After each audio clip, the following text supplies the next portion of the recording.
British ইন্ডিয়ার একটা history আছে যে ব্রিটিশকে ইন্ডিয়া সাবকন্টিনেন্ট রুল করার জন্য তাদের মতো কিছু প্রতিনিধি সৃষ্টি করতে হবে, এটা ছিল তাদের মাথায়।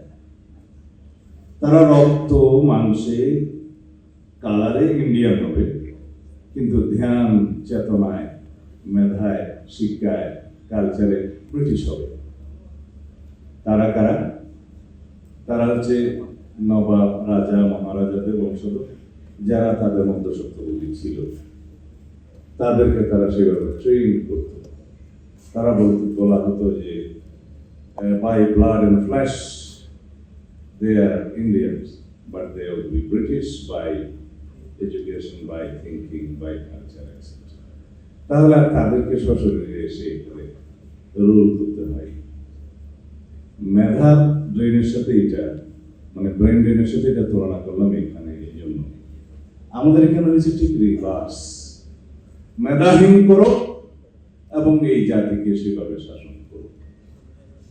আমাদেরকে মেধাহীন করার জন্য এখান থেকে ব্রেন ড্রেন হয়েছে, তারা আসে না। কেন আসে না?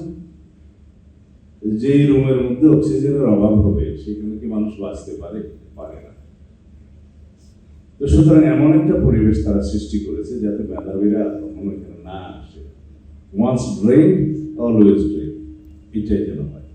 কয়েকটি দেশে পৃথিবীর, আমি নাম বলতে চাই না, সাম্প্রতিক ইতিহাসে আমরা চায়না এবং ইন্ডিয়াতে দেখেছি তারা ট্রেন্ড হয়েছে আরো উন্নত দেশ সময়ে। তারা সেখান থেকে সমস্ত জ্ঞান নিয়ে তারা নিজের দেশকে ডেভেলপ করেছে এবং প্রযুক্তিতে তারা এখন প্রায় নাম্বার 1 হয়ে যাচ্ছে। কিন্তু তারা শিখেছে ওখান থেকে, তারা ওখানে রয়ে যায় এবং এক পর্যায়ে কয়েকটি দেশের শিক্ষার্থীকে ওই সমস্ত দেশে, বিশেষ করে ইউএস এবং অন্যান্য দেশে কয়েকটি নির্ধারিত বিষয়ে আর কিন্তু রিসার্চ এবং অ্যাডমিশন দেওয়ার সুযোগ বন্ধ করে দিয়েছে।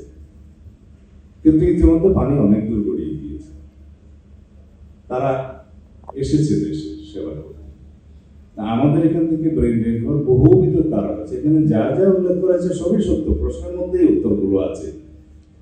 এখানে আমরা যেমন হ্যাপিনেস ইন্ডেক্সে আমরা পিছিয়ে আছি, আমাদের উন্নয়ন কম, আমাদের বিশ্ববিদ্যালয়গুলো গ্রেডুয়েশন ভালো না, বিশ্বমানের নয়, আমরা এখানে জীবনযাত্রার মান আমাদের অনেক নিচে, আমাদের কাজের বৈষম্য আছে, চাকরির ক্ষেত্রে বৈষম্য হয়, ব্যবসার ক্ষেত্রে অনেক বেশি আমাদের ঝুঁকি ঝামেলা হয়, অনেক বিষয় আছে এখানে যাতে মেধাবীরা না আসে, ফিরে না আসে এবং ব্রেন ড্রেন হওয়ার জন্য।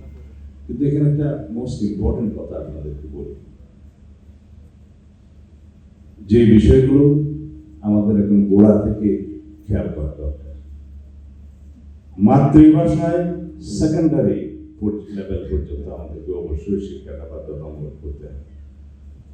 কারণ শিশু মায়ের কাছ থেকে যে ল্যাঙ্গুয়েজটা শিখে সেটা ব্যাকরণ সহ শিখে না, সেটা একেবারে বাই জিন্স শিখে, সেটা দিয়ে তাকে বুঝতে হবে।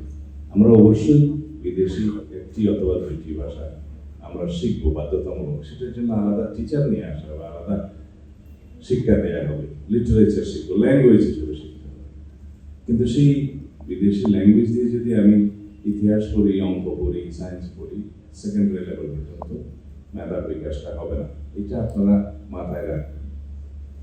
যখন শিশু কথা বলে, তার মা যেভাবে কথা বলে সেভাবেই কথা বলে, বুঝবে সেভাবে। এটা ভেরি ইম্পর্টেন্ট। শুধু ইংলিশ মিডিয়াম স্কুল সৃষ্টি করলাম, ছেলেকে আমেরিকা পাঠাবো, তারপরে তাকে ইংরেজিতে কথা বলে ভালো লাগে, দিজ আর ইমোশনস।